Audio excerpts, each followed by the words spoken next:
I think we should stop the recording and start it exactly at 5, so it's not quiet in the very beginning. I know it can be edited, but Salam, do you mind doing that, please? And also, what are some of the project that SAM's doing right now, and also to go over some of the initiative that we that as a SAMS society is doing. I'm really privileged today to be with a STEAM panel who's really has been pioneer and has been giving a lot to SAMS for many years, starting from the left to the right. It's Dr. Ammar Ghanem. Ammar Ghanem is a pulmonologist and intensivist in Detroit, Associate Program Director of Pulmonary and Critical Care Program at McLaren, Auckland, and Vice President of SAMS Society. Dr. Ammar have done a lot of work related to SAMS, and everybody knows him in the society. And thank you for being with us. So next is Dr. Nidal War. He's a pediatric critical care medicine, attending at Cornwall Healthcare East, which is used to be called William Beaumont in Royal Oak, assistant professor of pediatric at Auckland University, William Beaumont School of Medicine, and he has been serving as a SAMS board of director member as well. And next is Dr. Hazar Jabir.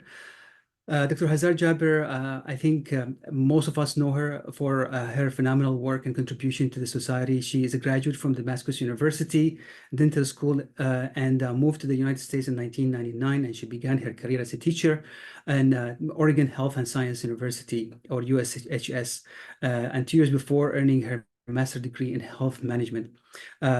Today, she serves as a CEO of a large pediatric dental group in Washington State. Dr. Hazar has been with SAMS for almost 10 years and serves as a board member and as a dental committee chair for the past few years. She also helps manage all dental missions to SAMS, to Syria, and other areas whose has been covered by SAMS as well. She's coordinating efforts to deliver essential dental care to underserved population. The last but not least is Dr. Anas Al-Omar. Dr. Anas Al-Omar also has been involved in SAMS for many years, but he's a vascular and interventional cardiologist. He's a graduate of Damascus University Faculty of Medicine, where he earned his medical degree in 2008. He then pursued residency and fellowship in Indiana University School of Medicine.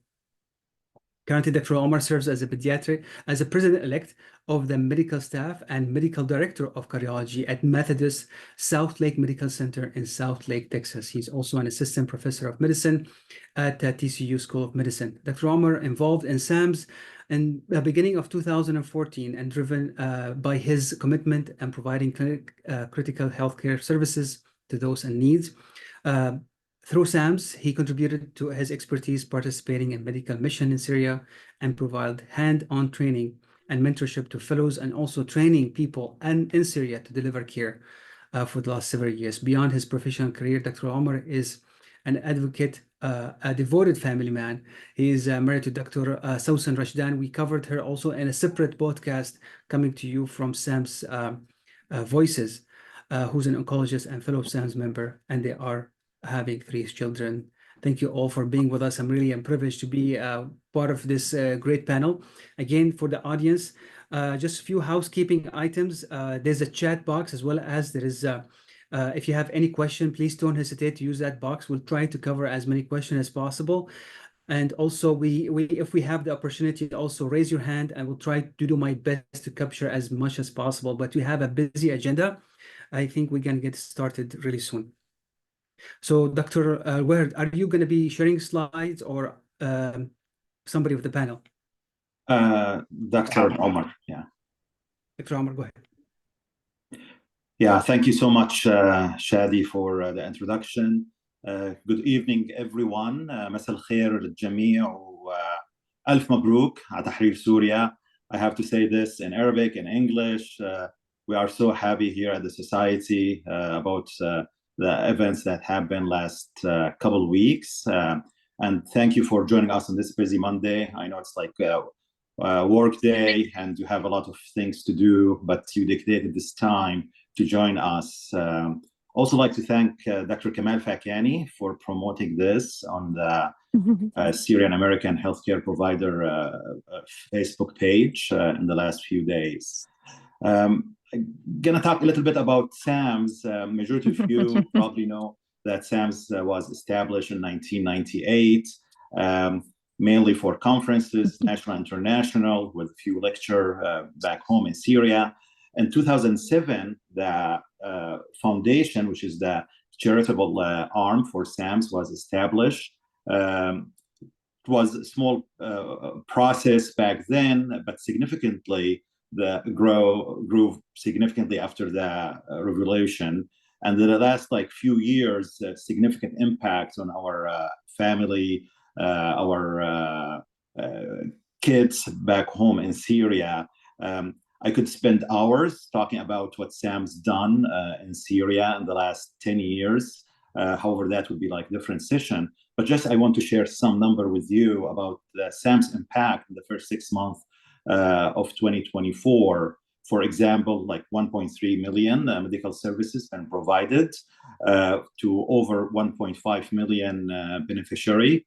SAMS supported 63 facility in Syria, almost 50,000 surgery, 10,000 baby delivered, healthcare, mental health services, over 160,000. That just in the first 6 months of this year, 2024. While the foundation been doing great job on the ground, taking care of our family in Syria and neighbor country like Jordan, Lebanon, Egypt, even in Greece, for refugee, the society been working to expand the membership and improve the grassroots of the organization in United States and Canada. We've been trying to increase the number of the members, improve the conferences, the education, webinar. Talking about conferences, historically SAMS used to have like 3 conferences per year, 2 in the United States and 1 international. And this year, 2024, we had the same number average of conferences, 1 in Orlando, 1 in DC, and 1 in Istanbul, the international one. We had over 260 attendees to these conferences with over 23 CME credit hour and over 37 speakers during these 3 conferences. Education, SAMS has it as like one of its pillar to provide education and support to our members here in the US. And especially for the new resident or the student that are coming from overseas to be trained here. We cannot talk about SAM without mentioning and talking about the education committee led by Dr. Muhammad al-Sayyid and his team. They did an outstanding job in the last 10 years. They have different way to support the students since the minute they arrive to US till they join residency, from skill workshop to observership connection to giving scholarship to certain candidates, help with the application. They've been doing great. While we're talking about that education, other piece of education that society been providing to its established member through webinars. We've been giving on monthly basis a webinar about different topic. In 2024, we gave 8 webinars.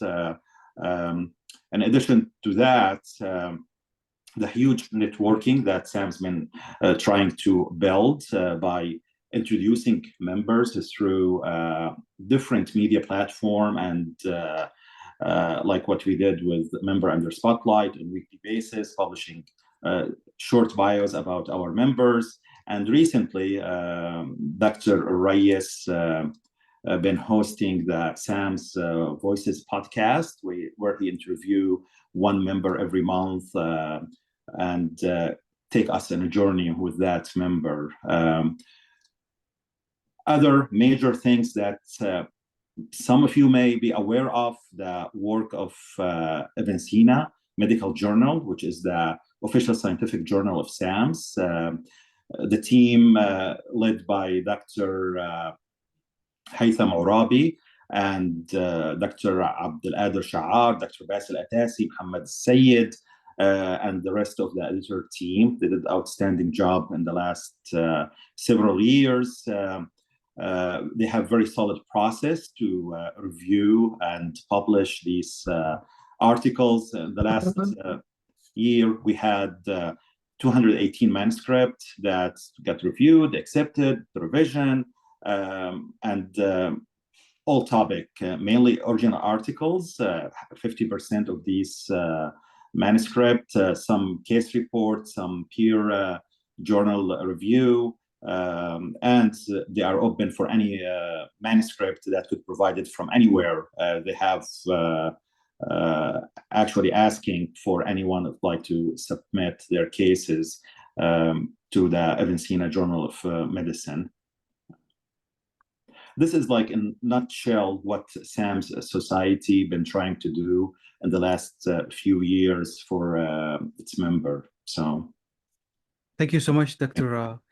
Alwer, for this great overview. I think we're going to come next. We're going to cover, as we mentioned earlier, is we're going to show the mnemonic for H.E.A.L, but I think Dr. Jaber is next. We're going to cover some of the business. I just want to go over some couple of questions came across regarding the data presented today. If it's possible for the members to share it with their local community physician, absolutely. And we'll see if we can provide this to your to all the members as well. I think this is something to be proud of, and definitely provide it to you. The other question came also, do we have plan? This is a question to the committee. On the panel, sorry. Do you have plans for health information management project? The person, his name Sumaya Lais or Lakis. I am a health informatic professional and would like to be involved. And I think the answer is yes, but please go ahead. Well, I will answer the last question, but I will come back to it. You'll be very proud to see what the teams in Syria, the SAMS team has done. They did an amazing healthcare informatics system that they built it from the ground up. So definitely we need help and we need your expertise. But I'm going to talk about, when I talk about the membership, I'll show you how we need all of us to be a part of this. So I'm Hazar, I'm the membership committee leader, and with Dr. Nidal and Dr. Omar and Dr. Anas, we are trying to grow the membership. And what it is that a lot of people are supporters of SAMS, which is amazing. You support financially and emotionally, and in many, many ways you attend events that we do. But what we need you to also be, we need you to be a part of SAMS, to be a member of SAMS. When SAMS has large membership base, we become stronger together. We use everybody else, we use our expertise. And so being a member, I put in the chat link, the link in the chat, the link for being a member. So I want to really quick talk about what's membership. So we have kind of almost three kinds of membership. One is the active member, and we split it between physicians and dentists is one kind of membership, and the other one is allied health professional. Obviously, everybody knows that SAMS, it's for physicians and dentists to be members, but the one that is not very famous and not very known, that if you're a healthcare professional in any healthcare, in any profession in the healthcare, from nurses to physical therapists to any kind of healthcare professionals, you can be members, you can be active members of SAMS, and you can vote and you become a part of the leadership membership, the active. The other kind of membership is the affiliate members, and we call them also friends of SAMS. And we like to make a little bit of distinction between affiliate members are members who are not Syrian or not American. So basically Syrian American, it could be Pakistani doctors or Indian doctors or people in the United States, Jordanian, many, many people sign up to be affiliates. These are supporters of SAMS, and they sign up, they want to get our publications to affiliate members. And also our Syrian colleagues who live around the world, they also can be affiliate members of SAMS. The other one is Friends of SAMS, is a lot of Syrians in the United States who are not in the medical field, but they want to support SAMS. And so they could be a part of Friends of SAMS. So I always think of it as people who are not, they don't think they have in healthcare, but we would love for them to be friends of SAMS, and they could benefit from the same benefits I'll talk about in a minute. They don't vote and become a part of leadership, but they can be a part of SAMS as affiliate members. Then the last section I was want to talk about, which is I'm very proud of it, and Dr. Ammar will tell you about it, is the students and the young professionals. We have amazing group of Syrian American students applying to pre-med, to medical school, to dental school, to all sorts of basically our kids and people who are the next generation, and we want them to be a part of the young professional committee. This committee is working so hard and getting everybody involved, and they're joining missions and different things. So that's the 3 types of membership. And in any one of the memberships, you can sign up for 1 year, 2 years, or 3 years. I encourage you to be members. We are excited to have you. So why become a part of why become a SAMS member? I mean, one is that you are in a room of 103 fellow Syrian American SAMS passionate people. So that's by itself that you connect with each other. We do conferences, and we meet each other when in conferences. You also want to be mentor for the future students. We connect with the monthly webinars, with the podcast, and then to be a member, one of the missions that we go to, we give priority to members. If you're a member of SAMS, you get priority to going on our missions and be a part of all of the medical missions that we do. And also, as Dr. Nidal talked about Evansina, we advocate and stay updated on all. You'd be a part of the newsletters, and you're in the know.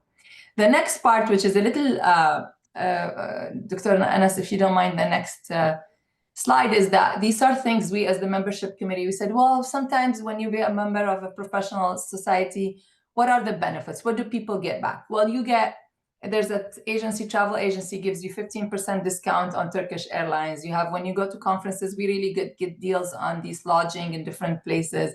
We have medical equipment discounts. These are fellow Syrian Americans who are giving us their company discount. We have immigration lawyer who can give a discount for immigration cases. We give financial planning, and Arabic teaching software, and there's many things. But basically, it is things that we give you back. So when you become a member, but I know that a lot of you want to be a member for the privilege of going on missions and for helping.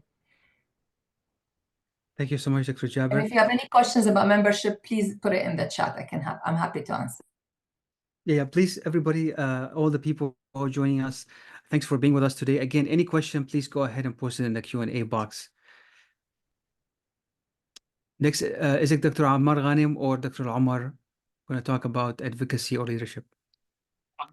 We're going to talk about the statistics, a little bit about memberships first before we start with the H.E.A.L. Good evening. My name is Dr. Anas Alomar. So I'm going to give you a little bit of an overview of our members and how it trended over time. We had a significant increase in our number of members actually in the past year. So in 2024 alone, we've increased our members by almost more than 45%. So we started less than 600, and now we're over 800. In the past week or two, so in December only, and you can guess why, we've increased by almost 100 members.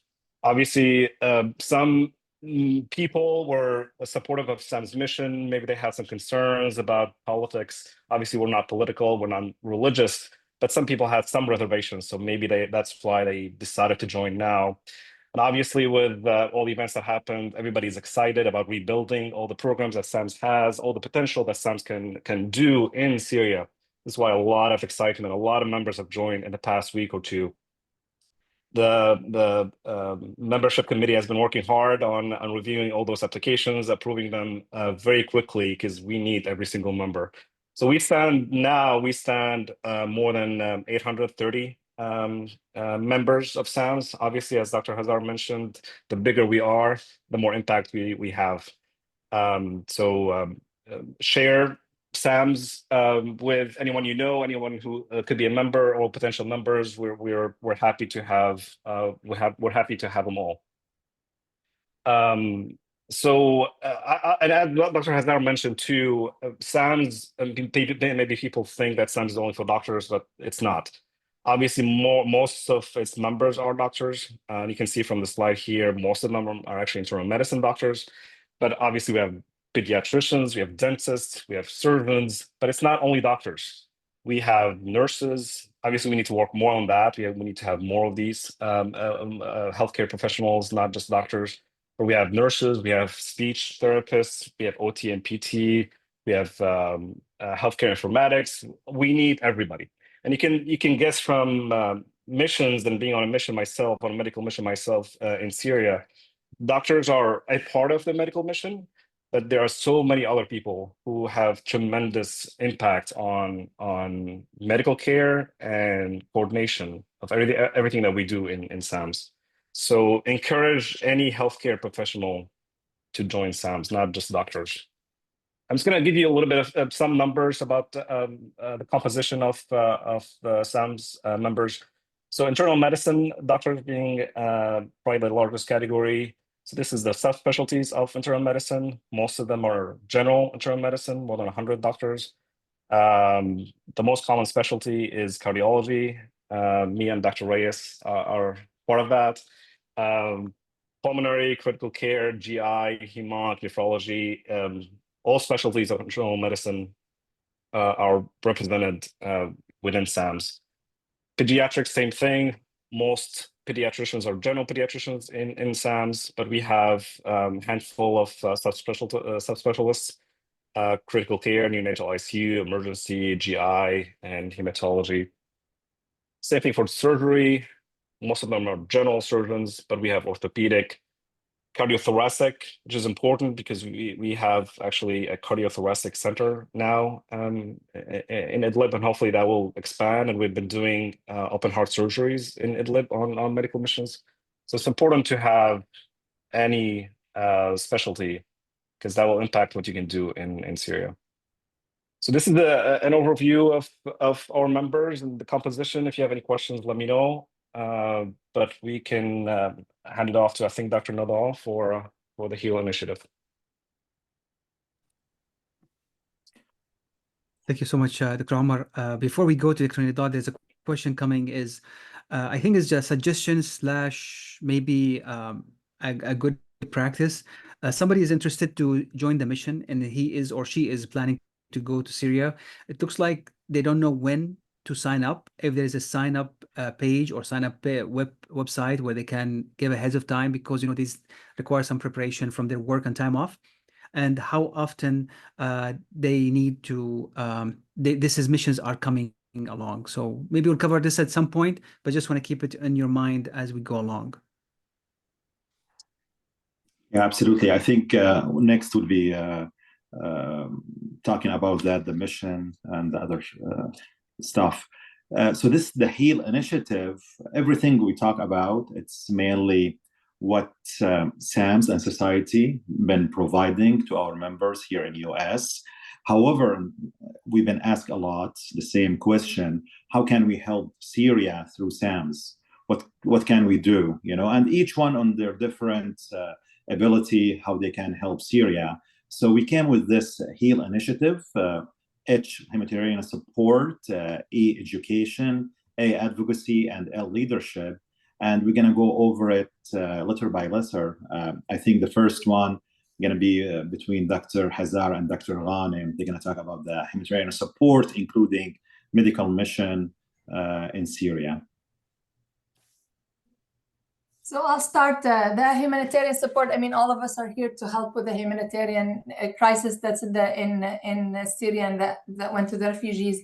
So everybody, when they ask, what can we do? Well, humanitarian help. And I see people asking about missions. So we have, I want to just clarify to people that SAMS does missions, but we also have clinics that Dr. Nidal Foundation supports. These clinics and the programs on the ground are been going on for a long time. They support certain hospitals, and in Jordan we support clinics at Zaatari. And so there's a lot of ongoing projects and programs that are being run. And I think the number, there's about 2,000 plus employees inside of, working for SAMS inside of Syria. Obviously, it's going to be more. The missions is another part. Is we have a very strong mission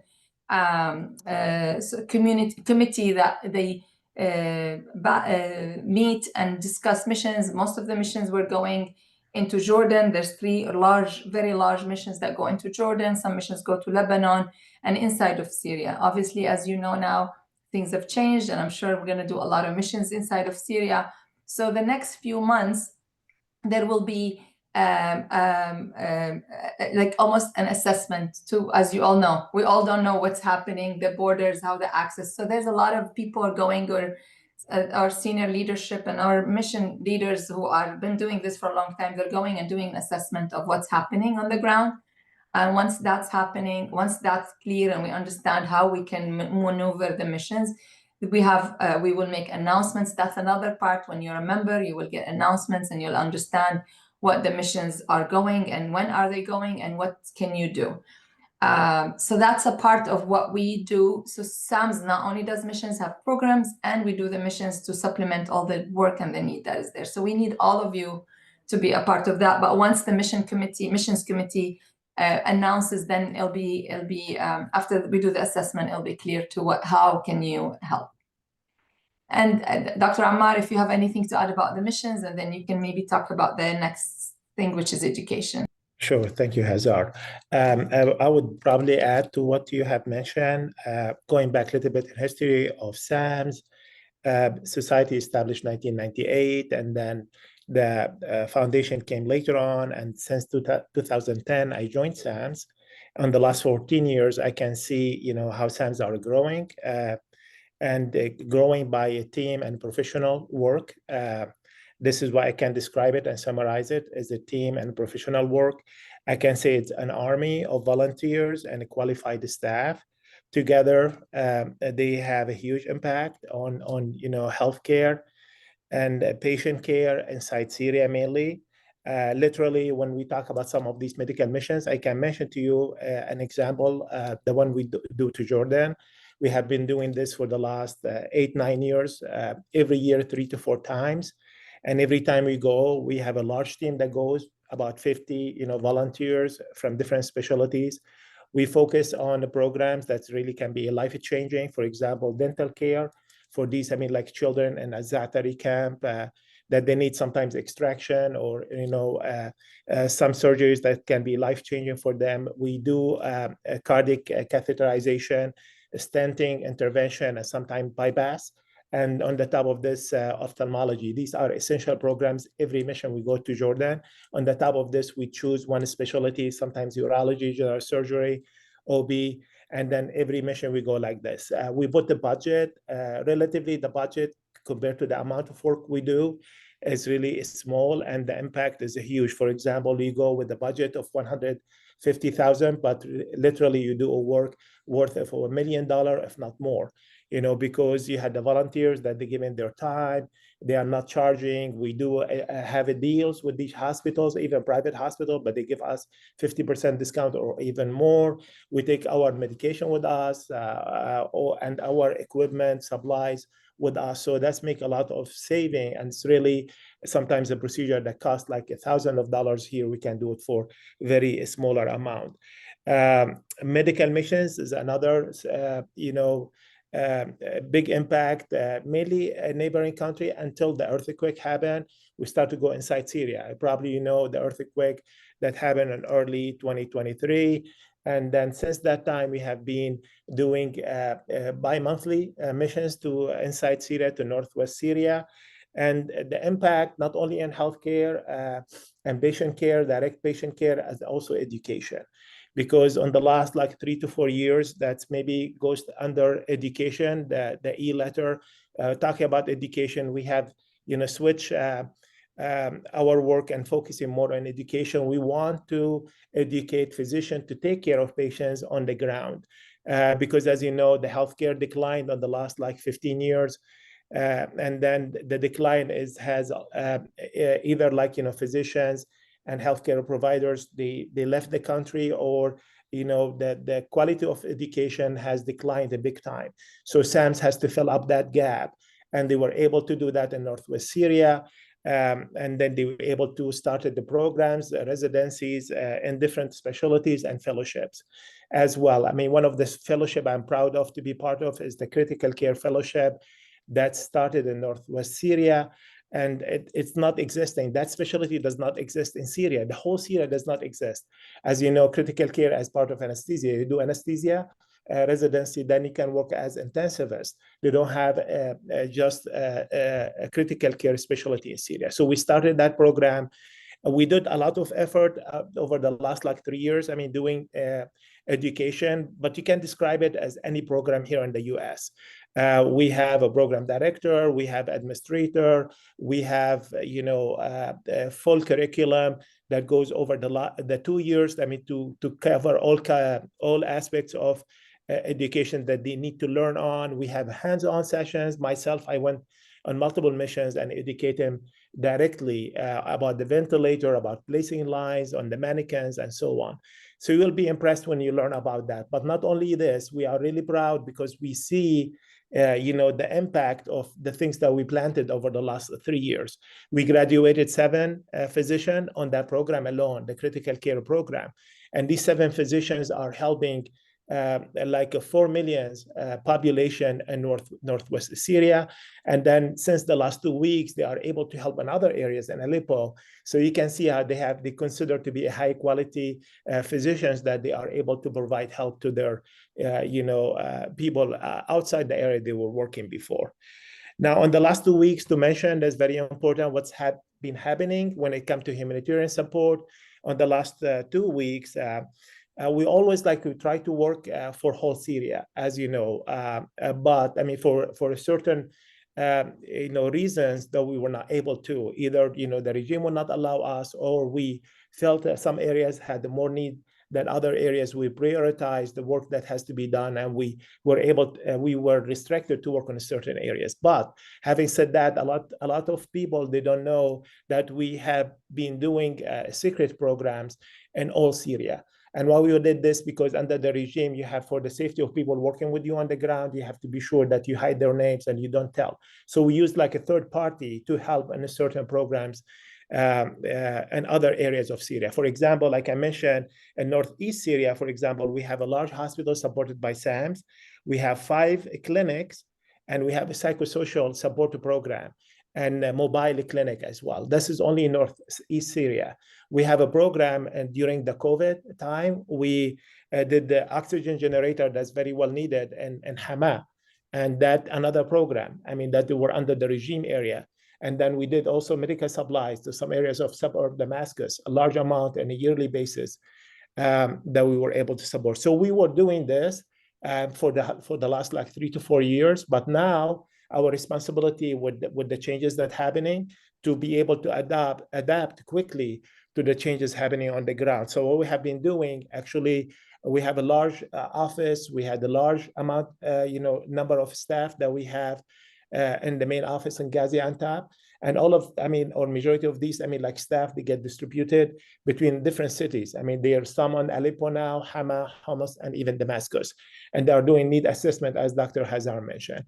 This is the first stage, and they have a plan for the coming 3 months.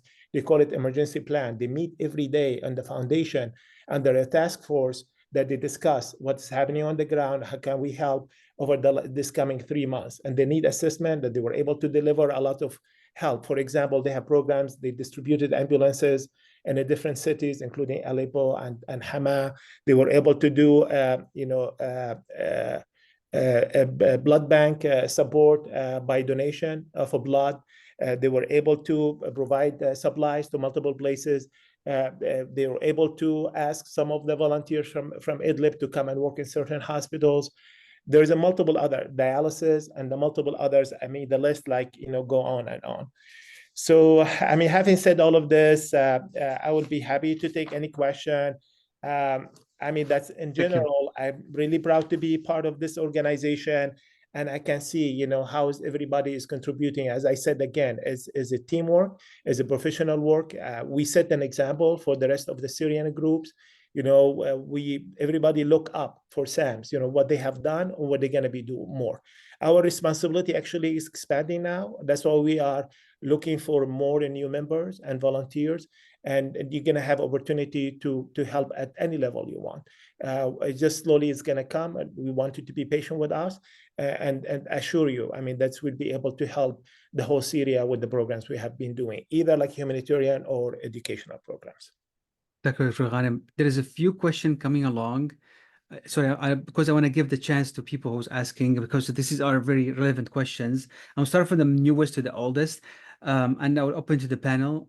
Do you have a system in place to kind of figure out or build up a healthcare system to collect donation like medication and equipment? Meaning, do you have that system in place? Anybody would like to take that question? I can take that. I mean, I know as part of the foundation that they are working on a new project that to collect donation for the whole Syria. It's going to be coming soon, and this is for the emergency plan for the coming 3 months. So if somebody want to see, I mean, I'm donating today, I want to see that impact on the ground right away. Blood donation or supplies to certain hospitals, they have a need now, a big need. That's going to happen.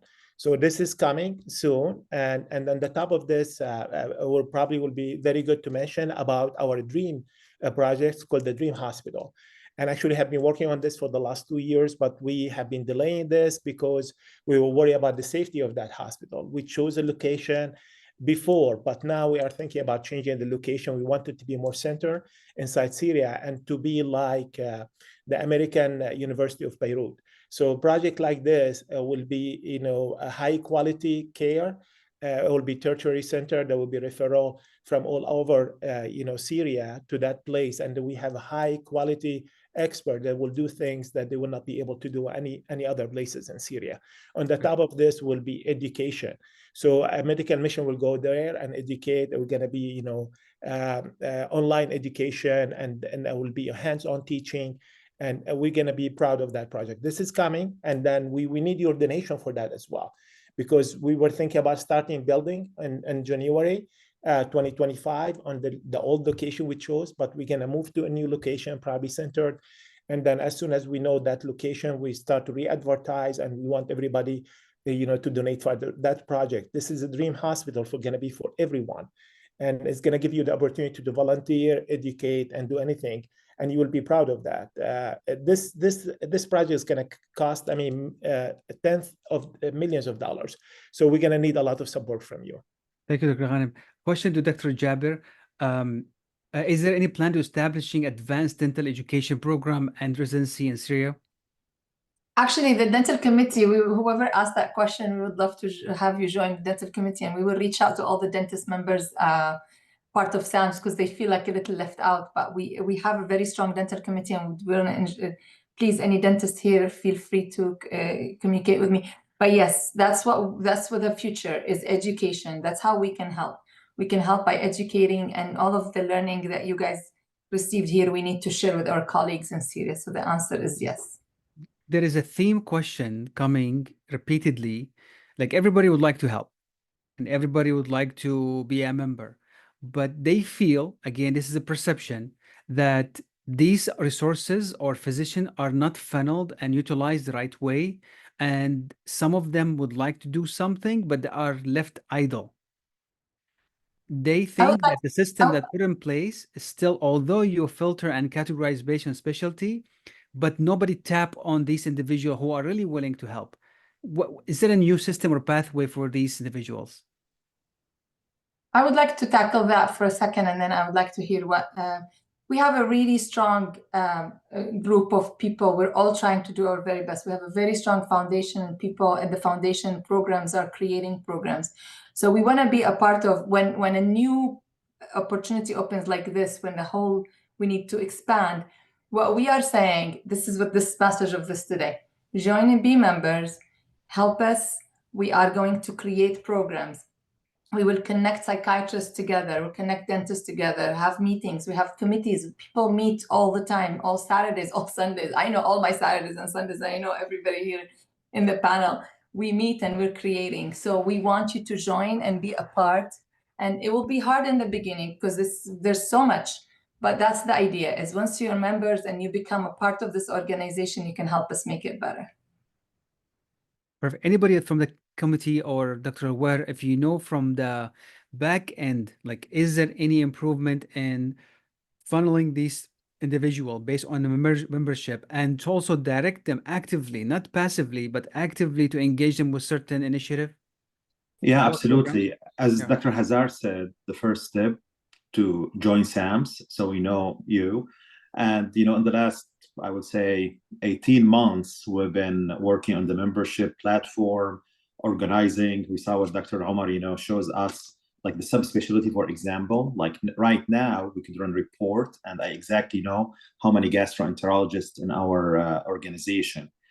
And I did that actually for DC. Yeah, for DC conference, I ran that report because we're talking about weight loss medication, etc. And I just, search gastroenterologist from academic institution with expertise about weight loss, and I communicate with Dr. Kiwan. I never known Dr. Kiwan, and he could attest on that. So this is the way, we need this database, and we start talking with these members and see if they're available for this task. Same thing, if Dr. Ghanem gonna do, let's say, mission to Syria in March, and he need 5 EP or 3 nephrologists, he would go to the database and try to send message to these people and who are available during that time. So I think now we have more solid system to be able to communicate with our members. But the first step to be a member, otherwise we cannot randomly invite people for these tasks. Yeah. So I think this is for the audience as well. I think this question came along. I'm just speaking your concerns is about the membership. So what we are hearing from the panel is that if you put your member and specify and put your bio, specify in your bio what you want to do, your bio will be taken seriously, especially if you want to be part of certain initiative or certain expertise. We will tap on you to use your skill set to help ongoing or upcoming projects. There is a question also coming. Does SAMS have any telehealth platform or application? Of course, I would tell have Dr. Ghanem start talking about that. Yeah, I mean, it's not like any specialized high, platform. We use like WhatsApp, for example, for education. We use Zoom, for our lectures and curriculum. I mean, this is the kind, like in the past, where before we did this fellowship and training, we were like taking care of patient directly with, general internists, for example, the ICU. Then we will have that tele program. It's kind of like of telemedicine that having tele ICU, that we'll have cameras, and then in certain ICUs we were able to help them directly, and we have shifts that are taking care of this patient with the physician on the ground. During COVID, we did that as well. I mean, like we were so busy during COVID, we built a lot of hospitals, like just for the care of the COVID patient in Northwest Syria, and we were helping on a daily basis when we started our fellowship. So after the fellowship, we just focus our work and our effort on education. So we want people to be educated and graduate and be able to do the work themselves on the ground. This is the changes that happen over time. Great. Question here also, again, I think it's on the same theme, but I just want to go back to one of the questions. Is there plans, or are you working on getting donation, meaning from American hospital, getting equipment and getting them delivered to hospitals in the field in Syria? That's one portion. I think we touched on it briefly, but just maybe one line answer, and then we'll have another follow-up question. Yeah, absolutely. And we've done that, and we've always been doing that for medical missions. I'm going to be talking about that in advocacy as well.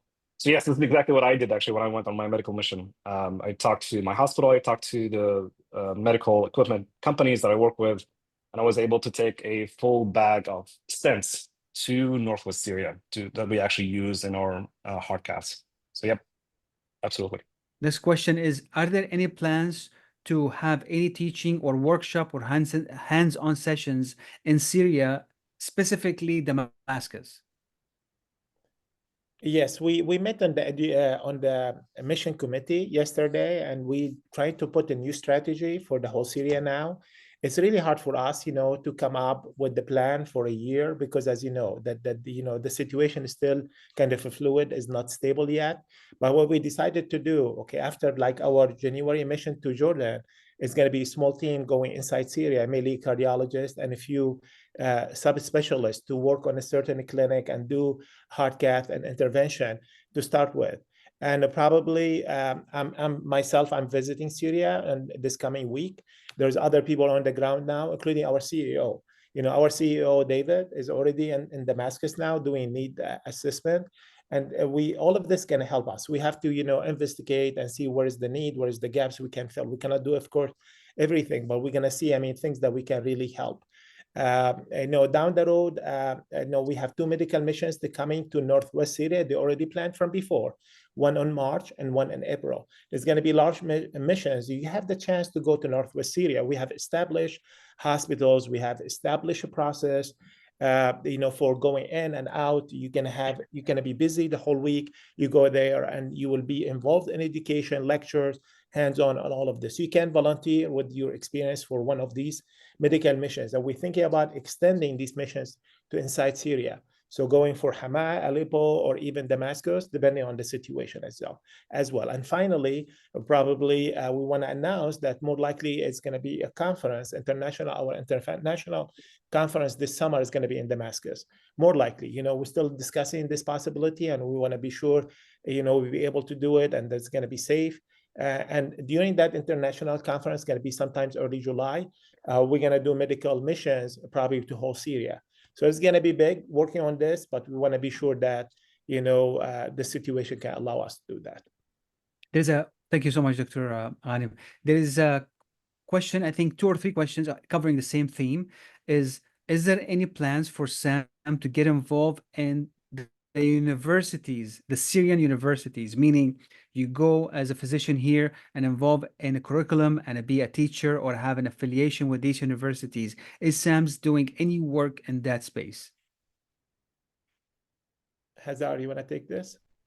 As I said, to clarify, this is a foundation project, so that we are the society and the foundation is the arm that does the programs on the ground. So I wouldn't want to answer about the foundation and what they're planning on doing. And I know that there's a big meetings to discuss, but definitely SAMS, as we all know, SAMS, we are very interested in education and in helping. So there will be missions, there will be educational programs, and we need to establish them, and so we can use their skills. So time is just the time that is needed to make things be. So I'm very happy with everybody's excitement, and actually we were thinking everybody has all the questions for the foundation, but we're all just humans and trying to figure out what this new situation. So to answer, yes, there are a lot of initiatives. We've always we have the SAMS Institute. We've already Dr. Ras and his team, we've already education, and Dr. Ammar, that's what we do.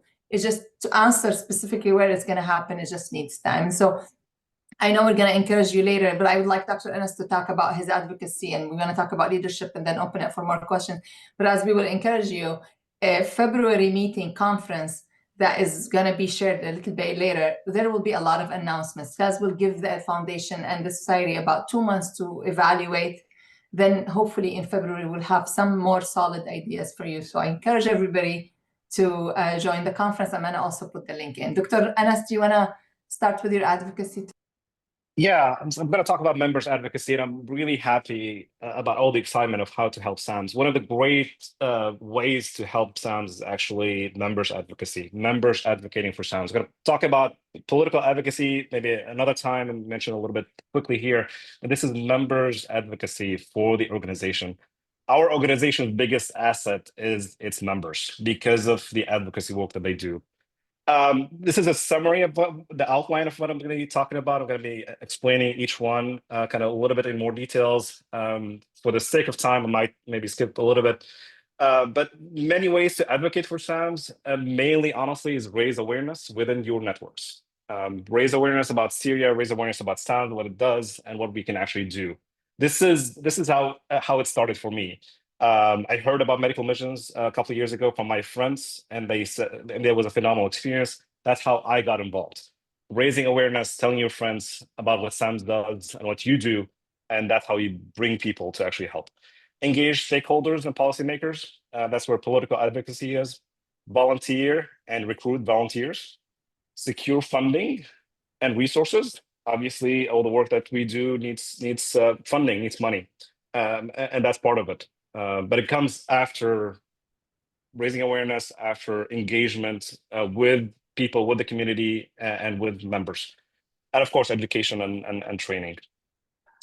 So raising awareness, obviously, honestly, it's a lot easier these days because you have social media, you have your Facebook account, you have your Instagram account, you can share stories, you can share what you do and share what SAMS does. SAMS shares a lot of its work on its social media handles, but you can also share stories from friends, stories that you've heard from colleagues, host community events. This is an event that we actually hosted in Dallas a couple of months ago. A lot of people didn't know what we do. Maybe people heard about SAMS, but they just didn't really hear about all the programs that SAMS had. A lot of people didn't know that we actually have presence in Greece. We actually treated patients in Greece, and we had a recent medical mission to Greece. This is how, I mean, sometimes it's not easy for you to know how you can help SAMS, but this is the great opportunity to hear about what other people do and what opportunities you have. So you can actually pick and choose what you want and be interested in something maybe that you didn't hear about before. During raising awareness during those community events that you host, you can share success stories about what SAMS did and is doing. Share examples about projects and accomplishments. As Dr. Ammar mentioned, in the last week or two, SAMS has been doing all of this. So they deployed ambulances, medical units to Aleppo, Idlib, Hama. Obviously, it's a fluid situation. We're trying to assess safety and the local needs, but SAMS has been doing a lot. Emergency medical services provided to 1,200 patients in the initial response, expanded ICU capacity in hospitals in Idlib, Aleppo, and Deir ez-Zor, all over Syria. That's the goal. Interestingly, nobody maybe thought about that. We actually thought about it in the first couple of days about what the response would be, about all the changes. So there was a chemical attack preparedness training for facility managers in Aleppo and Idlib. We never knew what was going to happen. Rehabilitation of 2 hospitals in Idlib that were damaged by airstrikes initially, I think December 6 or 7.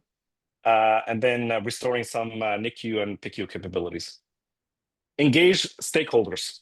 Political advocacy is very, very important. And SAMS has been doing that. So they actually met with USAID representatives from SAMS, discussing all the needs, the humanitarian efforts that SAMS does, and the need for funding and support. Collaborate with other organizations. We've been collaborating, for example, here locally in Dallas, and I know other chapters have been doing that with, let's say, Syrian Forum. It's another NGO that has been on the ground for many years. Have been a consortium of SAMS, Syrian Forum, and the White Helmets after the earthquake to organize all the efforts and advocacy efforts here in the States as well. And influence leaders, encourage influential figures in medicine and philanthropy to support health, to support SAMS and its mission.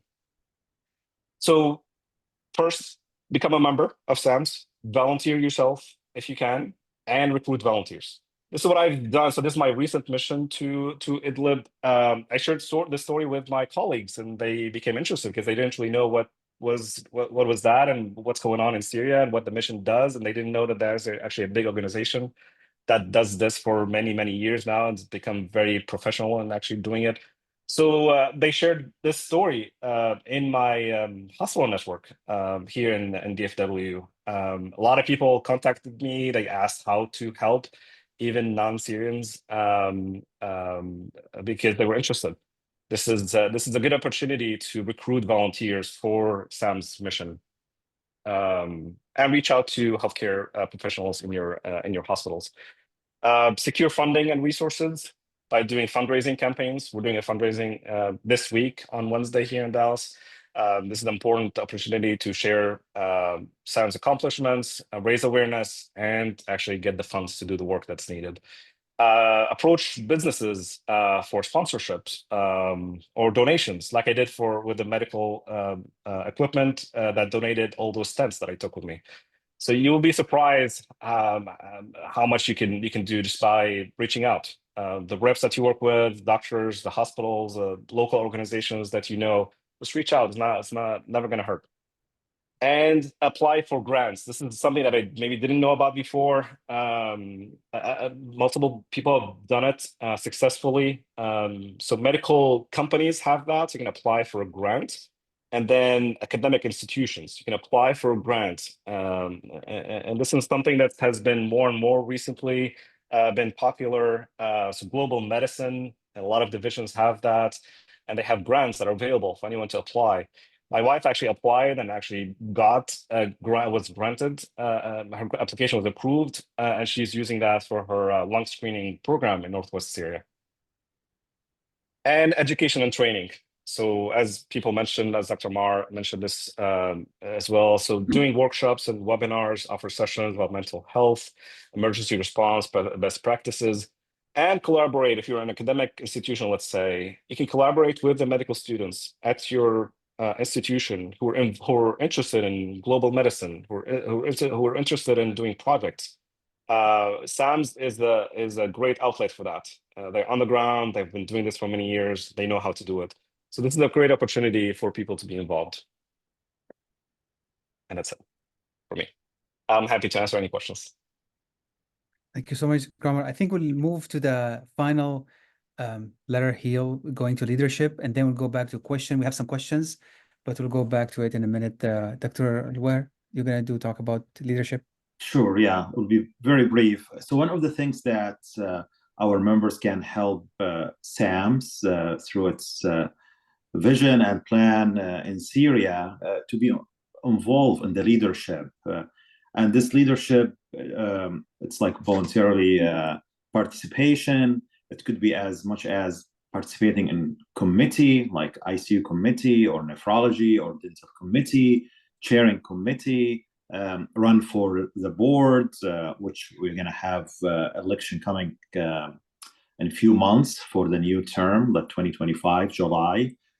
So on any of these positions, you could help SAMS and the leadership. And this is the door open for any full member to achieve and even to be a president. Like a couple of years ago, I was just my only involvement with the ICU committee, telecommittee for pediatric ICU, and that's it. You know, I've been doing with SAMS, and I just ran for the board and got elected after got nominated and become a board member. So the door open for any SAMS member, and we need your help. And the current board member and the leaders in the committee or from the society board, they need every help, every experience that you could provide in your field. So that would be great if you consider that.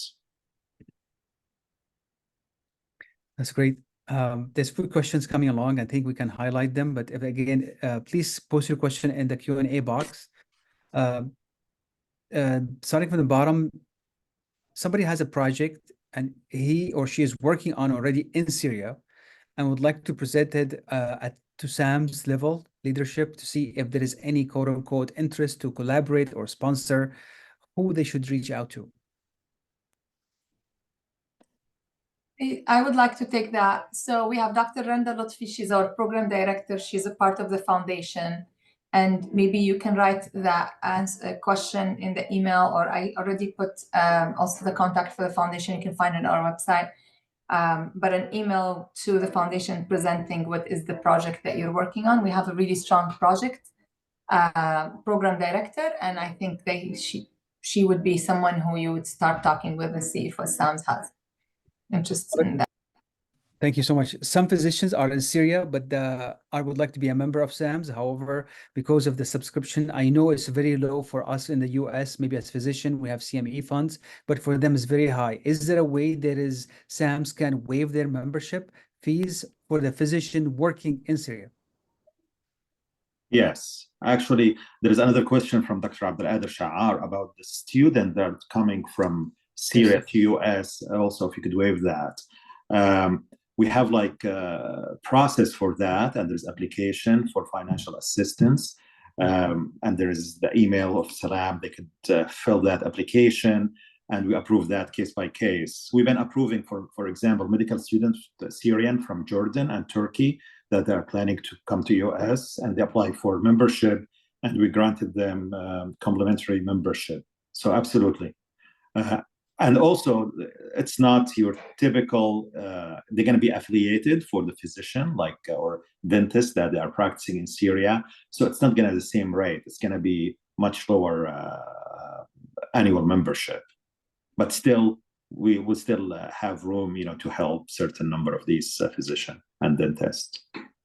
There's a question coming along, I think, same line, Dr. Wahar, and the committee is on people who are undergraduate, people who are applying for the match, doing research right now, and people who are kind of in Syria doing what they can do. How can they get involved? I think we covered on it earlier on. I think the answer will be to become a member. See if your application can be waived if you are a student or you have no steady income. And then I think you will be placed into the pipeline to have a project. Right, and join the young professional group that established by Dr. Ghanem and the team. They have a lot of projects and tasks. For example, the group here, they have the warehouse where they basically collect the medical supply and prepare it, etc. So it's a lot of projects, as long as, again, they're a member, and we could hook them with the Young Professional Committee. What is the official membership email that people can reach out? They're saying they looked up online, they couldn't find it. Is there any way we can put it in the chat box? I'll put it in the chat in a second. Or put in or put a link at least to the page. I know there's a page you can email. And anyone welcome to call Dr. Hazar for any question. Yeah, I would like to mention here that under the Young Professional Committee, we have about 200 members, and these are from here and then Syria. Majority are from here. They are trying to help their colleagues from Syria. In the process, they are transfer from doing their exams, passing their boards, and coming to the US. Working with the educational mother committee, led by Dr. Sayed, they have been doing workshops to help these students that come from Syria to the US. Workshops, they're including the application process, workshop for the application process, workshop for the interviews, how do you do good with the interviews. They had also a program that they can call it the match program. They can connect you with some physician in the US that you can do internship or like a rotation or observership, that it can help you with letter of recommendation after 2 weeks and so on. So that match program has been working on the last 2 years perfectly. And then they have grants, educational grants, that they can give to qualified people who apply. This is about $1,500, $2,000. They can help them with their interviews. They return it back later on. But at the beginning, that will be big help for a new student come to the US. They get these grants to help with their interviews and match, and when they get into residency, they return the money back. This program, for example, has helped hundreds of international graduates over the last 10 years. It's not a new program, and the other programs the same. We have been doing this for a while now. Great. The email for the membership, Salam Abdulrazza, is posted there. So please make sure. There's one question, kind of anonymous, was sent to me directly, is I have been trying to get on the mission multiple times. Every time he was told that I have to go back and apply again. And eventually that individual and that member gave up.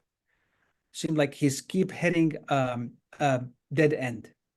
He's interested, he has the time, he has the expertise, but not being selected.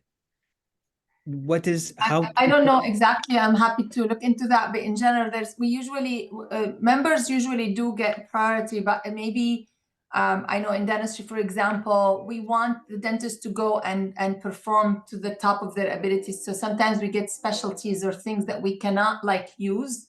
And so we kind of say, let's try next time. We might be able to use your specialty in a different, some specialties have certain cases, but we definitely want people to join. It's just sometimes the missions get a lot of people, and so that we have to select of who joins this mission because we have a limited budget. As things grow and we have a lot of more missions, I'm sure people will be welcome.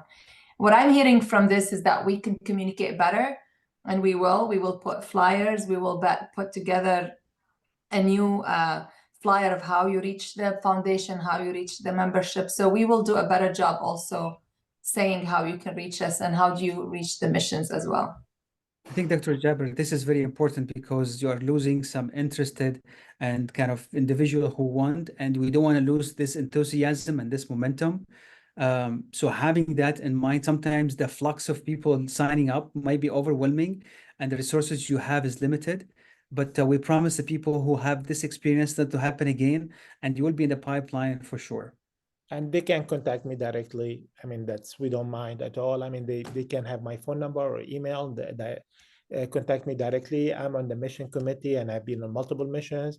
If there's a need, we can explain more. And if there's a need, we definitely we can. As a member, as we said, to prioritize members, and there's certain specialties we need more than other specialties, but we are, open for everyone. So I'll be happy to help. Yeah, Shadi, if you could connect him with Dr. Ghanem, would be great. There is always a story behind the story, but we'll fix it, inshallah. Okay, so Dr. Jabir put her number there. Okay. Please reach out to her, and then she will connect you with the panel, whoever you are interested in. If you, Dr. Al-Omar, do you want to go over the symposium? This is the symposium that Dr. Jabir referred to in February. Yes, and I think it's Dr. Nadal, I think, can talk about that. So we have the National Symposium in February, 14th to the 16th. Honestly, in my opinion, going to the conferences of SAMS is a great opportunity to get to know what they do and get to know how you can help. It has been a great experience to me. It's not a full day conference, so it's not just lectures and people talking about boring stuff. It's actually really interesting. So if you're interested, if you want to become a member, if you're a member, if you're interested in knowing more how you can help SAMS and get connected with your fellow Syrian physicians in the States, has been a great social event for me. There's excursions usually. There are activities that the organizational committee will organize. But it's a great opportunity for people to attend. Today is the last day of early bird savings. So if you're interested, go now and register. It's very easy. A couple of clicks and you'll be done. There's a suggestion also from one of the members. Is there SAMS member network on the website? Meaning, similar to other professional societies, you can connect with members either by the region or by the state or by the specialty. Let's say I am a new graduate or coming to be trained in the US. I would like to know all the cardiologists, all the anesthesiologists in the area. I would like to build a career. This is beyond the mission, beyond the humanitarian. This is, I think, focusing on the letter E, which is education. Is there an effort to build that domain in the website, kind of mentor, mentee, a quick match or a meet and greet? Yeah, I mean, in the past, we've been trying to have the privacy of our members, so we don't share the name or the location for different reasons. Some of the members were not comfortable to share their information, and this is still the case. We have very strict privacy guideline. However, we have, they call it closed ANAS or private Facebook group for SAMS member. It's not public. Also, networking could happen during these conferences. And I think this Orlando conference would be great for networking and knowing other members. I think it would be a good suggestion for the national meeting or the symposium to create kind of a quick dating 1 hour at night, 6 to 7 or at night, where you put it per specialty and just people go to the specialty and connect. Okay. With their prior to the gala dinner. Okay, we'll pass this to the organizing committee. Actually, the dentist. So this is an announcement for the dentist. We are at the conference. We are doing a meet and greet for the dentist, and it will be a part of the agenda. So for all the people, dentists usually don't attend these conferences because they don't feel connected, and that's what we're trying to say to have them. Yeah. Thank you. And this is a credit to my colleague and classmate Bassel Jazbe from Aleppo. He's an anesthesiologist now. All right, I think we passed the hour. We're coming to the end. The questions, I think we addressed all the questions. And if I miss your question, I'm really apologize because there was a big kind of a floodgate open with question, which is we like. Maybe this is an invitation for more of these sessions in the future, focusing on different mission. Again, I would like If anybody has any comments from the committee before we close, we'll start with Dr. Ammar Ghanem. Thank you for this organizing this webinar. I think we need more of those to be able to connect to a lot of people that they are very passionate about what's going on in Syria and they want to extend help. I want everybody to be patient with us, but I think we have to do more of those and explain more, and then be able to find opportunity for everybody to help. Thank you, Ghanem. Dr. Ammar, can you unmute yourself? Yes, sorry, I forgot that. So it was SAMS a great opportunity to connect with fellow physicians. Honestly, being a member, attending conferences, I know the situation now is bringing all this excitement. This is a great outlet for that excitement. Hopefully, there'll be medical missions to all of Syria. Hopefully, there'll be this conference in Damascus in June, which we're all excited about. This I actually got to know SAMS when I was a medical student. I attended SAMS conference in Damascus. So great opportunity to do many, many, many things. So be a member, invite your friends to become a member. We're going to be doing a lot of things. Dr. Jabir, closing remarks. So there was a question about the society. We want you to all be a part of the society. This is in the society. We have these projects. We cannot do projects until we have a strong society. So that's what I wanted to say. Join the society, be a part of this, and we will do a better job communicating and keeping you all filled up with the knowledge, with the knowledge that we're trying to build. But as you join us, it will be all of us need to volunteer for this country, for the country needs us. So that's what we want you to do. So thank you so much today. We had a great webinar, and we'll do more of these. Thank you. Dr. Weber. Yeah, thank you for joining us tonight. And as the committee said, we promise you we'll do more of these webinars periodically to inform you about what's going on in SAMS and the society. And we need your help to reach our 1,000 member. I think we are very close to 850, but with your help, and I'm optimistic by the end of the year, we'll reach that milestone. And I left also my cell phone. If you have any question or you are hitting any wall or obstacle, sometimes, software is not working or you have certain question, feel free to call or text me. Thank you for joining us. Yeah. Thank you all for joining us. Again, I want to reassure you, and I'm one of the people who are, before I was quote unquote questioning the website, and if they're getting the messages, we have a new protocol, and the protocol changed, and people listen to you. So when you go to that membership page that we posted here, Dr. Jabir already posted that earlier. There's at the bottom, there's a question and answer or enter contact information. Please go ahead and put it there. We'll reach out to you and use this. As we know, we are all physicians. Most of us in the professional have CME funds. SAMS is one of the cheapest society membership you can pay for. Like on average, I pay between $1,800 to $2,200 every year for other societies. This is really cheap, and I think it's worth it. And giving back to your country, especially your expertise, your knowledge. And now we have a new venues. It's not just about doing the mission, but also educating the new generation of physicians coming in the US, or they are already in Syria. I would like to thank the panel for putting this great webinar together. Great information. Join us in Orlando in February 14 to 16. And I would like to thank SAMS for sponsoring this. And this will be recorded, will be posted on the social media outlet as well for you as a reference to go back and go over this webinar. Thanks again for all the panel, Dr. Ghanem, Dr. Ammar, Dr. Jabir, Dr. Weir, for all what you do. And have a good night, everybody. Assalamu alaikum. Thank you. Thank you.